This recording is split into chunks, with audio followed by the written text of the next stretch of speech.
D'abord contre. Rien, allons-y. João, allons-y, mec, vassala. Donald Trump fait face au dilemme le plus difficile de sa présidence. Et il doit décider dans les prochaines semaines, peut-être même dans les prochains jours. D'un côté, plus de 2000 manifestants iraniens ont été massacrés au cours des dernières 48 heures et une capitale de 15 millions d'habitants se retrouve sans eau. Des manifestations dans 153 villes, des gens crient dans les rues.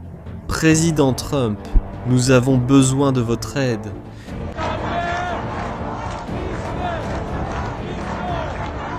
Do outro lado, o risco de uma guerra no Oriente Médio. O Irã já ameaçou destruir bases americanas na região. Oficial iraniano sugeriu capturar Trump e qualquer intervenção americana pode desencadear retaliação contra os milhares de soldados americanos no Golfo Pérsico. Mas, segundo reportagens publicadas no Wall Street Journal e New York Times, les discussions ont déjà commencé. Trump reçoit des rapports sur les options militaires. Son administration débat non pas de savoir s'il faut attaquer l'Iran, mais comment le faire. Mais comment en sommes-nous arrivés à ce point ?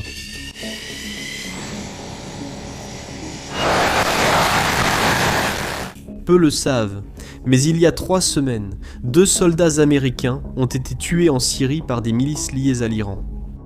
Trump a répondu par des attaques massives, mais l'Iran, eh bien, il n'a pas reculé. Et maintenant, Trump envisage d'attaquer l'Iran lui-même. Va-t-il l'autoriser ? Restez avec nous, nous allons tout vous expliquer.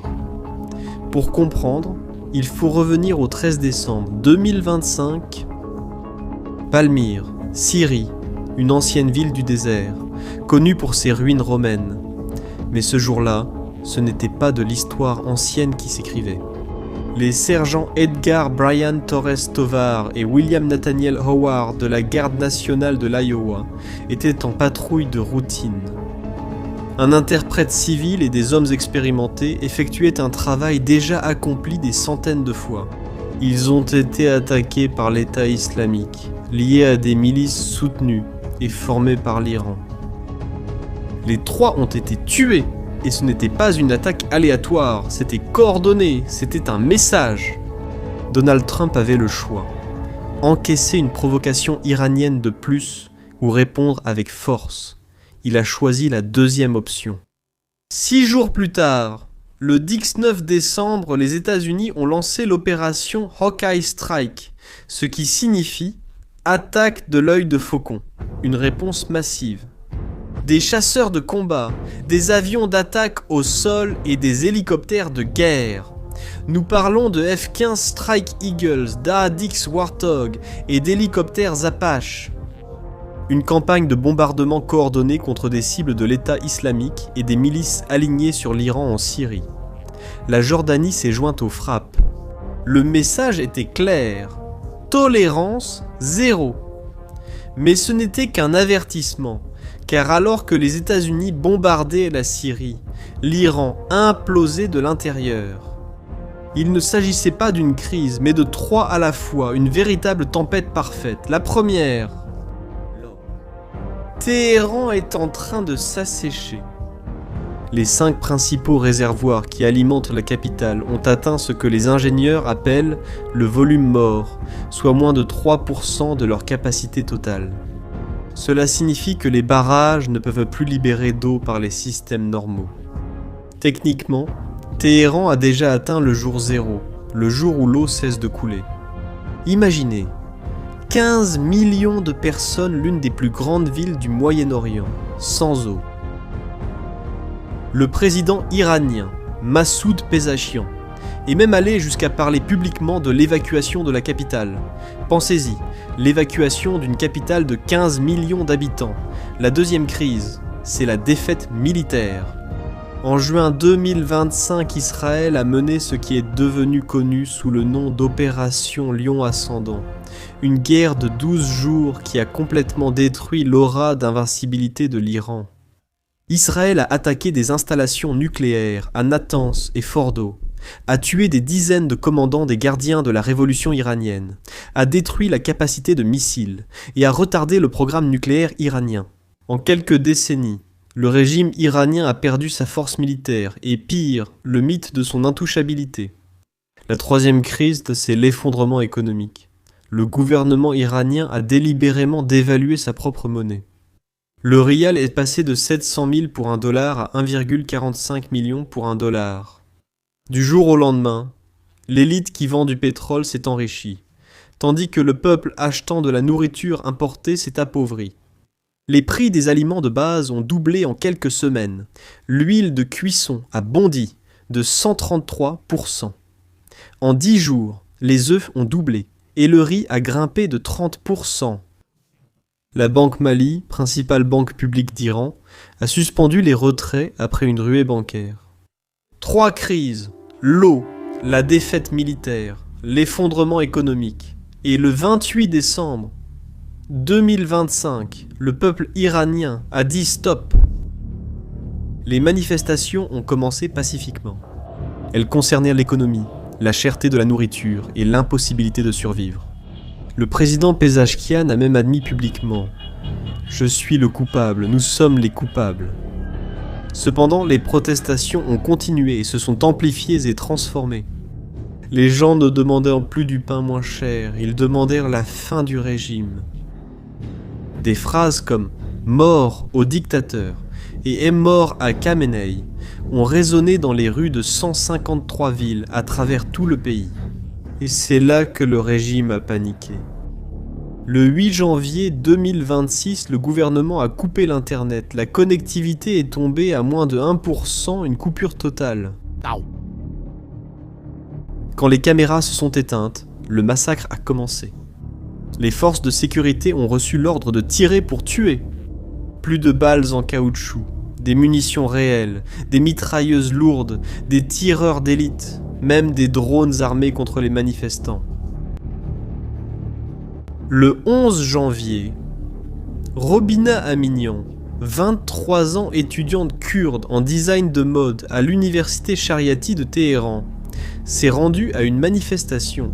Une jeune femme pleine de rêves et d'avenir a été tuée d'une balle dans la tête à bout portant par les forces de sécurité.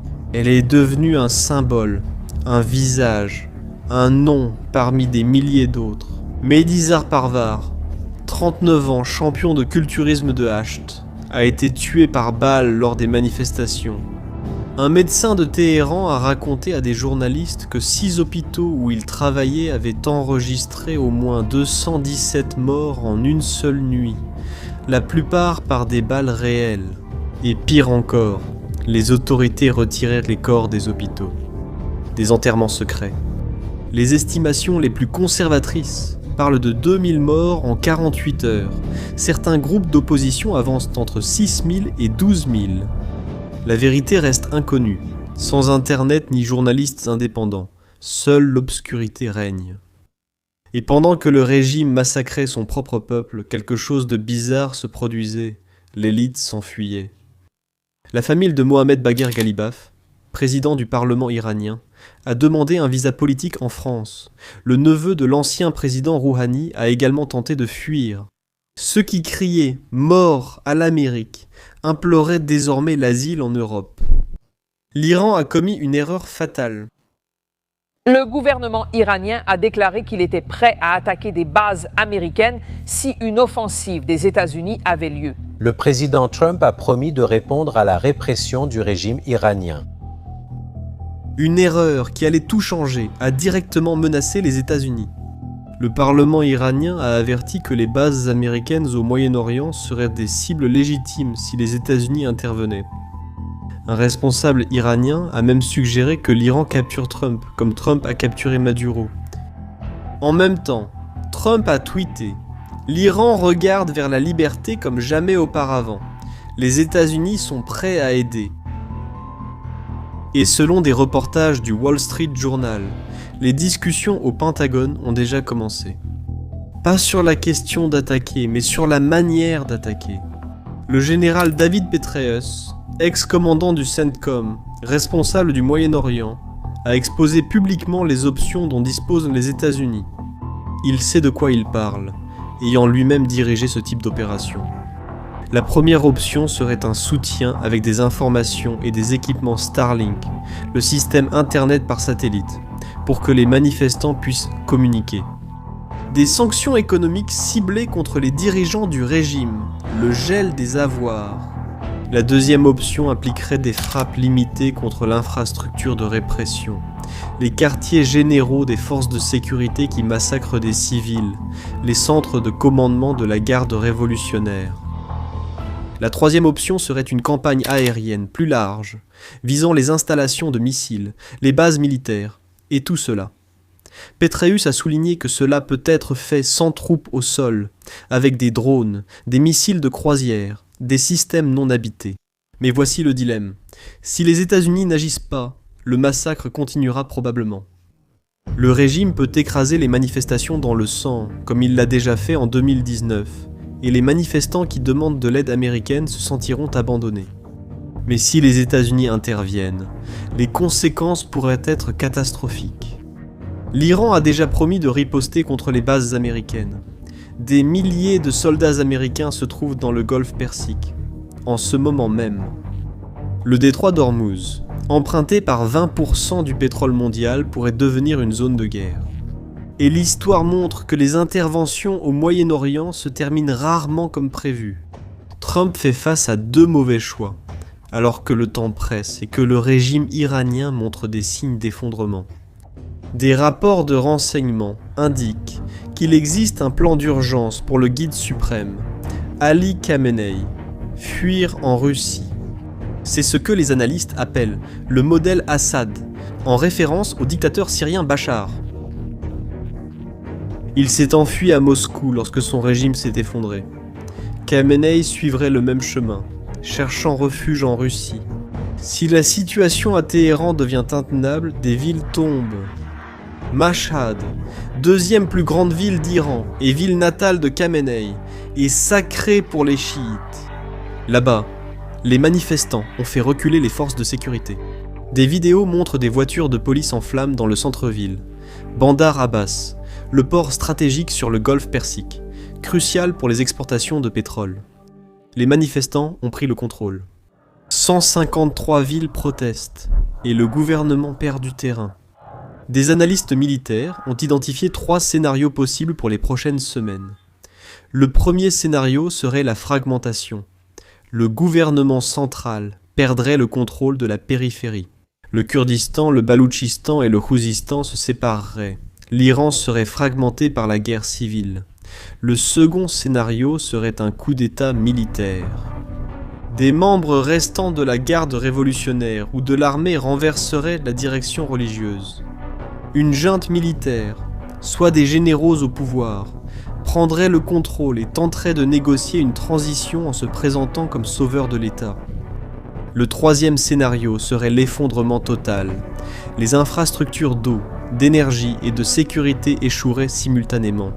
Des millions de réfugiés de l'eau fuiraient Téhéran. Une catastrophe humanitaire qui forcerait une intervention internationale. Et Donald Trump doit décider non pas dans des mois, mais dans des semaines, peut-être des jours. Car chaque jour qui passe, plus de personnes mourront, des villes seront privées d'eau, et le chaos s'aggravera. Ce n'est pas une crise ordinaire au Moyen-Orient. Il ne s'agit ni de pétrole, ni de démocratie abstraite, mais de 15 millions de personnes privées d'eau et de milliers de massacrés. Pendant que le monde regarde, il s'agit de ce que les États-Unis vont faire alors qu'un État s'effondre sous nos yeux. Quelle que soit la décision, il y aura des conséquences. Donald Trump a promis plus de guerre au Moyen-Orient. Il consulte désormais des rapports militaires, visionne des vidéos de manifestants tués et observe la pire crise humanitaire de la région depuis des décennies. Et la question demeure, va-t-il appuyer sur la gâchette ? Les prochaines semaines vont définir non seulement l'avenir de l'Iran, mais peut-être celui de tout le Moyen-Orient. Et toi, qu'en penses-tu? Les États-Unis doivent-ils intervenir militairement en Iran ou laisser les manifestants agir seuls? Donnez votre avis en commentaire. Si cette vidéo vous a fait réfléchir, partagez-la avec quelqu'un qui a besoin de savoir ce qui se passe. Et abonnez-vous à la chaîne pour ne pas manquer les prochaines analyses. À la prochaine.